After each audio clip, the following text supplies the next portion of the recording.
여러분 안녕하십니까? 4월 10일 월요일입니다. 뉴스투데이 대전, 세종, 충남 시작합니다. 지난 주말 대전 도심에서 많지 않은 운전자가 몰던 차량이 인도에 있던 초등학생 4명을 덮쳤습니다. 이 중 크게 다쳐 병원에 옮겨졌던 9살 여학생이 끝내 숨졌습니다. 네, 사고 장소는 어린이 보호구역이었지만 최소한의 안전에 필요한 울타리도 없었습니다. 김광현 기자가 보도합니다. 흰색 승용차가 교차로에서 빠른 속도로 좌회전을 합니다. 그러다 도로 연석을 들이받더니 갑자기 중앙선을 넘어 건너편 인도로 질주합니다.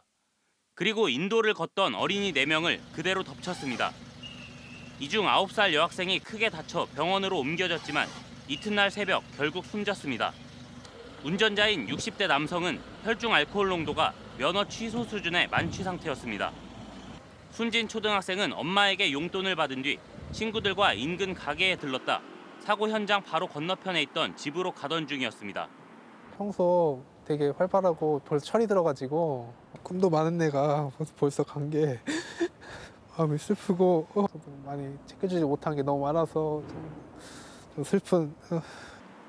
항상 차조심을 당부해왔는데 멀쩡히 인도에서 그것도 스쿨존에서 사고를 당했다는 사실에 유족들은 더 큰 충격을 받았습니다. 사고가 난 곳은 어린이 보호구역이지만 보행자 보호 울타리 등의 안전시설이 설치돼 있지 않습니다. 사실상 안전사고에 무방비로 노출된 겁니다. 3년 전부터 민식이법에 따라 방호 울타리 같은 안전시설 설치가 법제화됐지만 현실에선 무용지물이었습니다. 2년 전쯤까지 도로와 인도 사이에 화단 철제 울타리라도 있었지만 이마저도 사라졌습니다. 넘나들지 못하게 그런 용도였는지는 모르겠지만 뭔가가 있었는데 어느 순간에 그게 없어졌어요. 그래서 만약에 진짜 그게 있었으면 좀 덜 다치지 않았을까, 애들이. 대전시와 서구청은 도시 바람길 숲 사업 일환으로 화단 울타리를 없앴다고 밝혔지만 이후 스쿨존 방호 울타리를 설치하지 않은 데에 대해선 경위를 파악하고 있다고 말했습니다. 경찰은 운전자에 대해 특정 범죄 가중처벌법상 어린이 보호구역 치사 등의 혐의로 구속영장을 신청했습니다. MBC 뉴스 김광현입니다. 지난달 경찰의 특별 단속 결과 세종시에서 음주운전 43건이 적발돼 지난해 같은 기간보다 43% 증가했습니다. 세종경찰청은 음주운전 적발은 늘었지만 음주운전으로 인한 교통사고는 5건으로 지난해 6건보다 소폭 줄었고 음주 교통사고 관련 사상자 역시 5명으로 지난해 11명보다 감소했다고 밝혔습니다. 경찰은 이륜차와 개인형 이동장치에 대한 음주 단속도 벌여 83건의 이륜차 무질서 운전행위를 적발했으며 개인형 이동장치 운전자에 대해서는 무면허나 안전모 미착용 77건을 단속했습니다. 어린이 인구 비율이 높아 소아응급의료체계 구축 필요성이 제기돼 온 세종시에 24시간 응급진료가 가능한 소아 전문 응급의료센터가 운영됩니다. 세종 충남대병원은 보건복지부로부터 오는 2025년까지 3년 동안 소아 전문 응급의료센터로 지정받았으며 별도의 소아전담 응급실 운영과 함께 소아 응급전담 의사가 상주하는 등 24시간 응급진료가 가능해졌습니다. 소아 전문 응급의료센터는 전국적으로 서울 3곳을 비롯해 천안과 인천, 대구 등 8곳에 운영 중이며 세종시 등 2곳이 추가 지정돼 10곳이 됐습니다. 논산시는 충남 15개 시군 가운데 농업에 대한 경제 의존도가 가장 높은 지자체인데요. 논산시가 전통적 경제 구조에서 벗어나기 위해 선택한 출구 전략은 방위산업체 유치입니다. 인접한 대전의 방위사업청도 이전해 논산시가 추진하는 국방 국가산업단지 조성에도 탄력이 붙고 있습니다. 김태욱 기자입니다. 논산시는 지난 2020년 기준 충남 15개 시군 중 농업이 차지하는 경제 비중이 가장 높은 지역으로 분류됐습니다. 고령화와 꾸준한 인구 감소로 인구 소멸 고위험 지역이기도 한데 논산시는 이 문제를 해결하기 위한 출구 전략으로 방위 산업을 선택했습니다. 지난해 9월에는 한화에서 물적 분할한 방산기업 코리아 디펜스 인더스트리와 1,200억 원 규모의 투자 협약을 체결했는데 협약 체결 6개월 만에 양촌면 이마리 일대 43만 제곱미터 부지에 공장을 짓기 위한 첫 삽까지 뜨는 등 성과를 거두고 있습니다. 육군훈련소와 국방대학교를 비롯해 3군 본부가 있는 계룡시, 방위사업청이 이전해올 대전과의 접근성 등이 공장 부지 결정에 플러스 요인이 됐습니다. 방사청도 곧 대전으로 내려오기로 이제 확정이 돼 있는 상태고, 그리고 뭐 논산이 또 그 대전하고 가깝지 않습니까? 방산 인프라가 구축돼 있는 점도 한 가지 요인이라고 할 수 있겠습니다. 450여 명의 신규 근로자도 논산시에서 고용할 예정인데 코리아 디펜스 인더스트리가 들어오게 되면 논산시 지역 군수산업체는 4곳, 연간 지역 내 생산 매출 규모도 2.6배인 1,600억 원으로 늘어나게 됩니다. 연무읍 일대 87만 제곱미터 부지에 1,917억 원을 투입하는 논산 국방 국가산업단지 사업도 추진 중인데 올 하반기 국토부 산업단지 계획 승인 절차를 거친 뒤 2029년 준공을 목표로 토지 보상과 공사 착공 절차가 진행될 예정입니다. 논산시는 국방 국가산업단지에 각종 방산업체뿐 아니라 국방과 관련된 반도체와 로봇 등을 연구 개발하는 방산혁신 클러스터와 국방산업융합원 유치전에도 뛰어들 계획입니다. 국방 클러스터, 방산 클러스터 산업단지로 지정 공모가 되어서 명실교육 국가로부터 지원을 받는 그런 지역으로서 더 많은 우리 기업들한테 혜택을 줄 수 있도록 그런 대책을 강구하고. 논산시가 공격적으로 추진하고 있는 방위산업 메카 전략이 지역 소멸 위기를 겪고 있는 다른 지자체들에게 성공 모델이 될 수 있을지 관심이 모아지고 있습니다. MBC 뉴스 김태욱입니다. 한밭대와 공주대가 학교 이름에 국립이라는 단어를 붙일 수 있을 전망입니다. 교육부는 최근 이들 2개 대학을 비롯해 전국 비수도권 13개 국립대학이 신청한 교명 변경을 일괄 허용하는 내용을 담은 국립학교 설치령 개정안을 입법 예고했습니다. 비수도권 국립대학들의 개명 추진은 신입생 충원난 속에 국립대임을 강조해 인지도를 높이려는 요구에 따른 것으로 기존 교명 앞에 국립이라는 단어가 붙게 되고 학교 상징물이나 문서에 국립대임을 나타내는 문구도 사용이 가능해집니다. 세종시 연서면과 충남 홍성군, 예산군에 청년들이 유입되고 뿌리 내릴 수 있도록 하는 청년마을이 조성됩니다. 이들 3개 지역은 정부 공모를 통해 전국 12곳 신규 청년마을 대상지에 포함됐으며 첫 해 사업비로 2억 원이 지원되는 등 최대 6억 원씩 국비를 지원받습니다. 청년마을은 청년들이 지역에 머무는 기회를 제공한 뒤에 일거리 실험과 지역사회 관계 맺기 등을 통해 자리 잡을 수 있도록 돕는 정책 사업으로 지역의 유휴 공간을 주거와 공유 사무실, 커뮤니티 등 청년활동 공간으로 탈바꿈시켜 인구 감소 지역에 활력을 불어넣게 됩니다. 일손이 많이 필요한 농어촌에서는 외국인 계절 노동자들이 큰 도움이 되는데요. 농가에서 외국인 노동자들을 석 달 이상 직접 고용해야 했던 기존 방식과 달리 앞으로는 하루 단위로도 도움을 받을 수 있어 소규모 농가에서도 일손 부담을 덜게 됐습니다. 김은초 기자입니다. 괴산의 한 배추밭에서 비료를 뿌리는 작업이 한창입니다. 하나씩 손으로 할 수밖에 없는 일이라 외국인 계절 노동자들을 불렀습니다. 말은 잘 안 통하지만 몸짓까지 곁들이며 일하는 방법을 알려줍니다. 팍 찌르지 말고 천천히. 오케이, 로이. 오케이? 굿. 일손이 늘 부족한 농촌에서는 외국인 계절 노동자가 큰 도움이 되지만 정작 소규모 농가에는 그림의 떡이었습니다. 농가에서 월급에 숙식까지 제공하며 최소 석 달 이상 직접 고용해야 했기 때문. 하지만 앞으로는 하루 단위로도 계절 노동자들을 부를 수 있게 됐습니다. 지역 농협이 외국인 계절 노동자들을 고용한 뒤 농가에 인력을 공급하는 새로운 방식이 도입된 겁니다. 돈도 한 20-30%가 줄어들고 또 우리가 뭐 굳이 이 사람들을 뭐 재워갖고 숙식을 하지 않아도 또 농협에서 그걸 다 군하고 해주니까. 지난해 충남 부여와 아산 등 5곳에서 시범을 거친 공공형 계절근로 사업이 이달부터 충북에서도 시작됐습니다. 농가의 그 인건비를 갖다가 절감을 시킬 수 있고 또 작은 농가에서도 필요에 따라서 얼마든지 그 인력을 갖다 배분받아서 영농에 사용할 수 있습니다. 농가에 고용된 게 아니다 보니 숙소는 지자체에서 쾌적한 환경을 갖춘 곳으로 마련해야 합니다. 일부 외국인 노동자들이 머물던 비닐하우스나 컨테이너 등 열악한 주거 여건 문제도 해결되는 겁니다. Nung dumating po kami dito, bali napansin po namin na malinis po yung bahay. And kumpleto po yung mga kagamitan namin. Masaya po kami na dumating po dito. 괴산군은 내년부터 계절 노동자들이 2인 1실로 머물 수 있는 전용 숙소를 새로 짓기 시작했습니다. 한 방에 4명이나 6명 정도 이렇게 갖고서 기거를 하는데 새로 전용수가 지어지는 곳에는 2인 1실로다가 쾌적하고 좋은 조건에서 생활할 수 있도록. 농식품부와 법무부는 이 사업을 올해 괴산과 보은 등 전국 19개 시군으로 확대했습니다.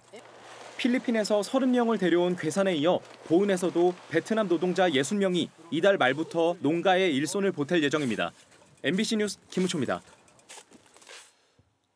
일제 강제동원 피해자와 유족들이 전범기업 미쓰비시 중공업을 상대로 추가로 신청한 국내 특허권 4건에 대해 대전지법이 압류 결정을 내렸습니다.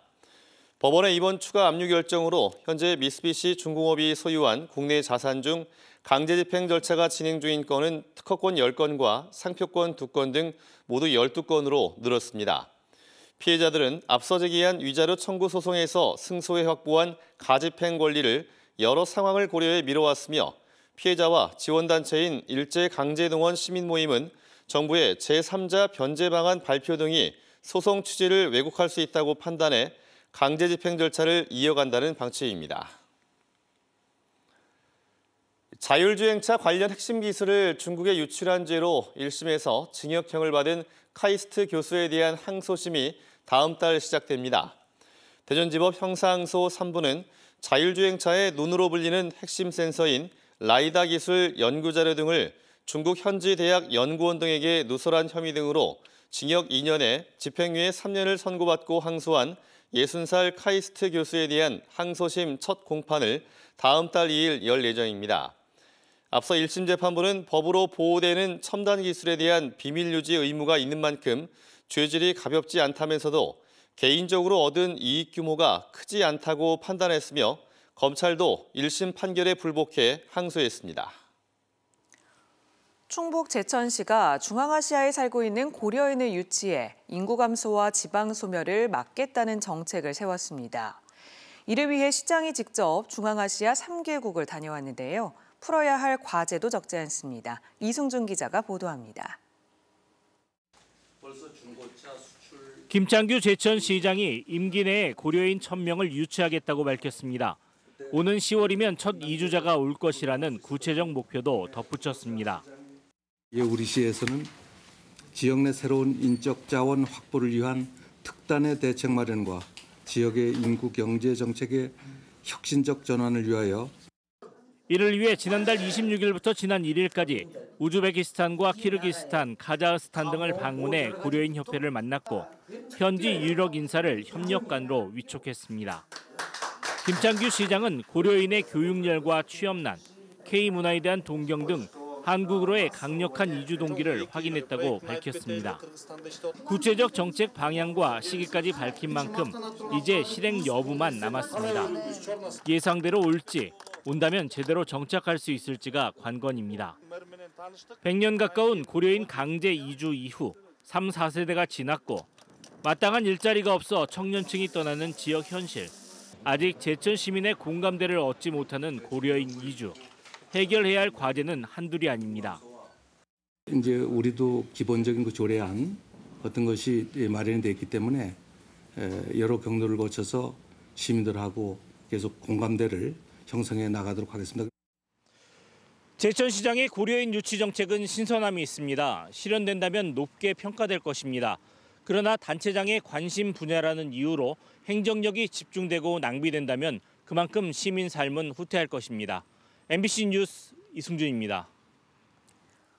도심에서 다양한 수상 스포츠를 즐길 수 있는 대전 갑천 수상스포츠 체험장이 이달부터 다시 문을 열고 오는 10월까지 운영합니다. 체험장은 매주 월요일을 제외하고 매일 운영되며 카약과 페달 보트를 비롯해 무동력 소형 보트와 윈드서핑 등을 즐길 수 있습니다. 대전시는 다음 달부터 오는 8월까지는 오후 7시까지 1시간 연장 운영하며 체험 신청은 무인 발권기를 이용하거나 인터넷으로 예약이 가능하다고 밝혔습니다. 대전의 대표적인 봄 축제 중 하나인 유성온천 문화축제가 다음 달 12일 개막해 사흘 동안 펼쳐집니다. 올해로 28번째를 맞는 이번 축제에는 코로나19로 축소 또는 폐지됐던 온천수 물총 대첩 등 대규모 체험 행사가 새로운 모습으로 다시 선보이고 300대의 드론과 대형 불꽃 드론을 활용한 밤하늘의 볼거리도 마련됩니다. 또 유성온천을 테마로 한 실감 미디어 아트 전시관이 처음 선보이며 대덕특구 50주년을 맞아 대덕특구 홍보관도 운영될 예정입니다. 쓰레기를 넣으면 지하 관로로 수송되는 자동 크린넷을 운영하는 세종시가 입주민들의 수리비 부담을 줄이기 위해 인양 장비 8대를 무상으로 빌려주기로 했습니다. 또 아파트 관리사무소를 대상으로 유지관리 교육을 실시하고 주요 부품의 공시 가격을 인터넷에 공개하는 등 운영 방식 개선에 적극 나서고 있습니다. 세종시에는 현재 4,600개의 자동 크린넷 투입구가 운영되고 있으며 오는 2030년쯤에는 7,500개에 달해 전국 최대 수준이 될 것으로 예상됩니다. 세종창조경제혁신센터가 혁신 아이디어나 고유기술을 기반으로 한 창업을 지원하는 신사업 창업사관학교에 참가할 예비 창업자를 모집합니다. 올해는 온라인 판매와 로컬 크리에이터, 라이프 스타일 혁신 등 3가지 분야의 교육생 20명을 선발하며 교육을 비롯해 아이템 구체화와 사업화 지원 등 단계적인 지원이 이루어질 예정입니다. 2년째 운영 중인 세종 신사업 창업사관학교는 앞서 14명의 창업자를 육성해 90% 이상이 세종에 안착할 수 있도록 지원했습니다. 서천군이 7개 맞춤형 코스를 통해 지역의 다양한 매력을 즐길 수 있는 시티투어 버스를 운행합니다. 맞춤형 코스는 서천은 물론 인근의 전북 군산과 익산을 도는 광역 코스와 기독교 성지순례 등으로 구성됐으며 특히 마량리 동백나무 숲과 춘장대 해수욕장, 서천 특화시장 등 핵심 관광지를 모두 둘러보는 힐링 코스도 선보입니다. 또 버스에는 문화 관광 해설사가 탑승해 관광지별로 해설도 제공할 계획입니다. 태안군 근소만 해역이 양식어장의 환경을 되살리기 위해 해양수산부가 주관하는 청정어장 재생사업 대상지로 선정됐습니다. 이에 따라 태안 근소만 일대 1,000헥타르 해역에는 내년까지 50억 원이 투입돼 오염된 퇴적물을 제거하는 등 환경을 개선한 뒤 종자를 입식하고 해양 환경을 감시하는 체계가 구축됩니다. 태안 근소만 해역은 충남 서해안의 대표적인 바지락 생산지였지만 최근 양식생물의 폐사가 늘어나며 어장의 생산성이 떨어졌습니다. 한국수자원공사가 올해부터 업무의 법적, 행정적 오류를 바로잡기 위해 예방감사관 제도를 신설합니다. 예방감사관은 사후 적발이나 처분 중심 감사에서 벗어나 업무를 처리하기 전에 관련 법규를 상담해주는 제도입니다. 수자원공사는 변호사, 노무사 등 외부위원을 포함한 15명의 위원을 위촉해 제도를 운영할 계획입니다. 피해자의 주장에 신빙성이 떨어진다는 이유로 부하 여직원 성추행 가해자로 지목된 50대가 무죄를 선고받았습니다. 대전지법은 지난 2020년 4월 건물 1층 사무실에서 50대 여직원의 어깨를 손으로 10분 넘게 주무르는 등 추행한 혐의로 재판에 넘겨진 52살 남성의 무죄를 선고했습니다.